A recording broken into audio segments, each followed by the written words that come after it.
નમસ્કાર, આપ જોઈ રહ્યા છો ગુજરાત ફર્સ્ટ સમાચારોની સાથે હું છું જિજ્ઞાસા।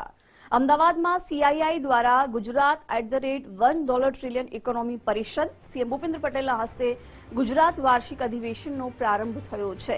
2030 સુધીમાં ગુજરાતને $1 ટ્રિલિયન અર્થતંત્ર બનાવવાનો લક્ષ્યાંક રાખવામાં આવ્યો છે। પીએમ મોદીના વિકાસ માર્ગ પર ચાલીને અર્થતંત્રને વેગ અપાશે તેવું સીએમએ જણાવ્યું। વાઇબ્રન્ટ ગુજરાત જેવી પહેલથી રાજ્ય વૈશ્વિક રોકાણકારો માટે શ્રેષ્ઠ બન્યું છે। સેમિકન્ડક્ટર ક્ષેત્રે માઇક્રોન ટેકનોલોજીના રોકાણનો સીએમ દ્વારા ઉલ્લેખ કરાયો। દેશના કુલ જીડીપીમાં ગુજરાતનું 8% હિસ્સા સાથે મહત્વનું યોગદાન રહેલું છે। દેશના મેન્યુફેક્ચરિંગમાં 17% અને એક્સપોર્ટમાં ગુજરાતનો 33% હિસ્સો છે। વિકસિત ભારત 2047ના લક્ષ્યને સિદ્ધ કરવા રાજ્ય સરકારનો રોડમેપ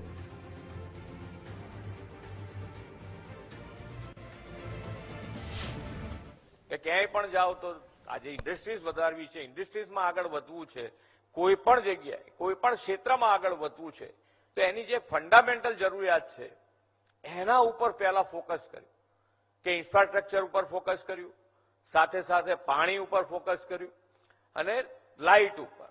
આ બધી જ વ્યવસ્થા થયા પછી 2003માં વાઇબ્રન્ટ સમિટ અને વાઇબ્રન્ટ સમિટ એ વખતે કદાચ ભારત દેશે ગ્લોબલ પ્લેટફોર્મ આપવાનું હોય, સ્ટેટ તરીકે તો કોઈએ વિચાર કરવો એ એક વખતે અશક્ય ગણાય કે વિચાર જ ના આવી શકે, પણ આપણને ખબર છે કે આપણા માન્ય વડાપ્રધાન શ્રી જે કોઈને વિચાર ના આવે એ એમને વિચાર આવે।